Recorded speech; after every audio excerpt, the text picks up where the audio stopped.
T20 world cup चल रहा है और इसी T20 वर्ल्ड कप के बीच में आईसीसी ने लेटेस्ट T20 इंटरनेशनल रैंकिंग्स जारी कर दी है, जिसमें टीम इंडिया के खिलाड़ियों का प्रदर्शन चुन चुन कर बहुत जबरदस्त निकल के आया है। इवन अगर आप बात करें भारत और आयरलैंड का जो मुकाबला हुआ, जो टीम इंडिया का पहला ही असाइनमेंट था इस T20 वर्ल्ड कप में वार्म अप मुकाबले के बाद, तो उसमें बल्लेबाजों का प्रदर्शन अच्छा रहा, गेंदबाजों का प्रदर्शन अच्छा रहा और इवन ऑलराउंडर्स का प्रदर्शन बहुत जबरदस्त रहा। उसके बाद भारत और पाकिस्तान का जो मुकाबला था उसमें भी टीम इंडिया के खिलाड़ियों का जबरदस्त प्रदर्शन रहा। वो एक हाई वोल्टेज मुकाबला था, इंटेंसिटी ज्यादा थी उस मुकाबले की।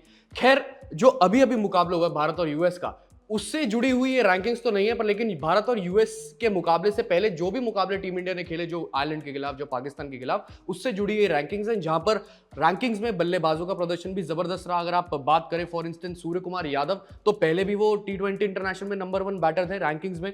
और अगर आप बात करो यशस्वी जायसवाल की, वो टॉप 10 में बरकरार थे। ऋतुराज गायकवाड़ की अगर आप बात करो तो वो टॉप 15 में। और इवन अगर आप थोड़ा बहुत नीचे भी आ जाओ, विराट कोहली और रोहित शर्मा, जो कि पिछले कुछ टाइम से T20 इंटरनेशनल्स में ज्यादा अपनी दावेदारी पेश नहीं कर रहे, क्योंकि अब ये उनका मेन फोकस रहने वाला आने वाले टाइम में कि नए खिलाड़ियों को, नए यंगस्टर्स को मौका दे T20 इंटरनेशनल्स में और खुद की दावेदारी पेश करे बड़े फॉर्मेट्स में, क्योंकि 2026 में आप जानते ही हैं कि किस तरीके से बहुत ज़्यादा यहाँ पर टीम इंडिया को असाइनमेंट खेलने हैं और भी ज़्यादा टेस्ट की अलग एक अपॉर्चुनिटी आएगी टीम इंडिया के सामने। और फिर उसके बाद चैंपियंस ट्रॉफी भी आनी है, उसके बाद लगातार 2027 में ओडीआई वर्ल्ड कप भी आना है। तो ये सब टीम इंडिया के इंपॉर्टेंट असाइनमेंट है, तो इस वजह से रोहित शर्मा और विराट कोहली वहाँ पर वो तैयारियां करेंगे और शायद इसी वजह से जो है वो T20 इंटरनेशनल से ब्रेक पर है। तो अगर आप रैंकिंग्स की बात करें तो थोड़ा बहुत डिग्रेडेशन या डिप देखने को मिला है उन दोनों की रैंकिंग्स में। तो विराट कोहली की रैंकिंग्स है T20 इंटरनेशनल बैटिंग के हिसाब से अगर आप देखें तो 48 और रोहित शर्मा की रिस्पेक्टिवली है 49।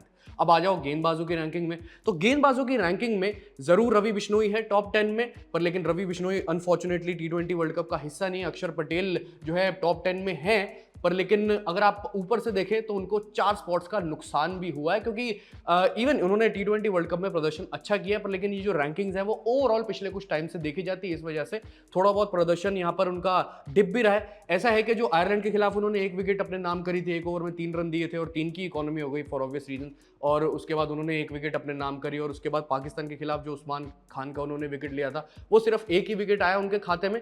तो शायद इसी वजह से जो है जो बाकी गेंदबाज हैं उनसे ऊपर निकल गए और साथ ही साथ उनकी रैंकिंग्स जो है नीचे आ गई। तो रैंकिंग्स में फेरबदल ऐसा ही होता है कि अगर आपके जस्ट नीचे कोई खिलाड़ी हो या बॉलर हो, तो कहीं ना कहीं उसका प्रदर्शन अच्छा हो जाए तो सीधा आपसे ऊपर चला जाता है, आपने कितना भी अच्छा प्रदर्शन किया हो हाल फिलहाल में या उसके पूरे पास्ट में। एक बार पूरी बैटिंग रैंकिंग्स पर नजर डाल लेते हैं T20 इंटरनेशनल की, तो कुछ ऐसी है वो। सूर्य कुमार यादव नंबर 1 पर है, वो पहले भी काबिज थे, अभी भी काबिज हैं। नंबर 2 पे फिल सॉल्ट है, नंबर 3 पर बाबर आजम है, जिनको एक पड़ाव का फायदा मिला है, जिस हिसाब से उन्होंने हाल फिलहाल में एक 50 लगाई थी कनाडा के खिलाफ। फिर उसके बाद चौथे नंबर पे है मोहम्मद रिजवान, 5वें पर जॉस बटलर, 6ठे पर आ गए हैं यशस्वी जायसवाल, 7वें पर ब्रैंडन किंग, 8वें पर एडन मार्करम, 9वें पर रीजा हेंड्रिक्स और 10वें पर है ट्रेविस हेड। एक बार अब नजर डालते हैं आईसीसी की T20 इंटरनेशनल बॉलिंग रैंकिंग्स पर, तो नंबर 1 पे है आदिल राशिद, जो कि नंबर 1 T20 इंटरनेशनल बॉलर है और आने वाले टाइम में मुझे उम्मीद है कि अपनी पोजीशन जो है वो बरकरार रखेंगे, क्योंकि अब यूएस से हटकर जो टूर्नामेंट है, अब जो सेकंड स्टेज है, सेकंड पार्ट है इस पूरे टूर्नामेंट का, वो जा गया है वेस्ट इंडीज में, तो उनको और भी ज्यादा मदद मिलेगी उस पिच में और वहां की कंडीशंस पे। दूसरे नंबर पर वनिंदु हसरंगा, तीसरे पर है राशिद खान, चौथे पर है एनरिक नोरकिया और चौथे पर ही जॉइंट यहां पर उनको फजलक फारूकी उनकी पोजीशन को शेयर कर रहे हैं। छठे पर है जॉश हेजलवुड, 7वें पर आ गए हैं, यानी 4 स्पॉट्स का लॉस लेकर अपने तरफ आ गए हैं। 7वें पर अक्षर पटेल, 8वें पर अखिल हुसैन, 9वें पर महेश तीक्षणा और 10वें पर हैं रवि बिश्नोई। अब आ जाओ आईसीसी की T20 इंटरनेशनल ऑलराउंडर रैंकिंग्स में, जिसमें आपको टॉप 10 में सिर्फ एकमात्र भारतीय ऑलराउंडर दिखेगा, वो है हार्दिक पांड्या। अगर आप नंबर 1 से देखें तो मोहम्मद नबी है, नंबर 2 पे मार्कस स्टोइनिस, नंबर 3 पे वनिंदु हसरंगा, नंबर 4 पे सिकंदर रजा, नंबर 5 पे शाकिब अल हसन, 6 पर लाइम लिविंगस्टन, 7 पर मोइन अली, 8वें पर, और वैसे भी उनको जो है एक पायदान का फायदा भी मिला है, तो पहले 9 पर थे हार्दिक पांड्या, अब 8वें पर आ गए हैं। 9 पर हार्दिक पांड्या, 9वें पर दीपेंद्र सिंह ईरी, जो कि नेपाल के ऑलराउंडर हैं, 10वें पर है एडन मार्करम। इवन थोड़ी बहुत अगर आप बात T20 इंटरनेशनल बॉलर रैंकिंग्स की बात करें तो अर्शदीप हाल फिलहाल में T20 वर्ल्ड कप में जबरदस्त प्रदर्शन कर ही रहे हैं और वो आ गए हैं 23वें नंबर पे। 27वें नंबर पे है कुलदीप यादव, 68th और 69th मोहम्मद सिराज और जसप्रीत बुमराह पोजीशन शेयर कर रहे हैं रिस्पेक्टिवली।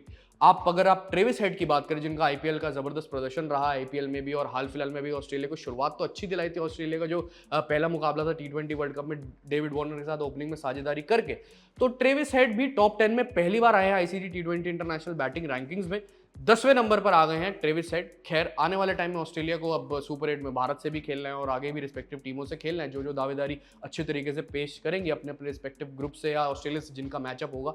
तो ये कुछ रैंकिंग्स थी दोस्तों, जिसमें टीम इंडिया के खिलाड़ियों का दबदबा देखने को मिला है इस टी20 वर्ल्ड कप में। और आईसीसी भी बहुत तेज है कि आईसीसी ने भी बिल्कुल 20 टी20 वर्ल्ड कप में खिलाड़ियों का थोड़ा सा प्रोत्साहन बढ़ाने के लिए यहाँ पर रैंकिंग्स जारी कर दी हैं।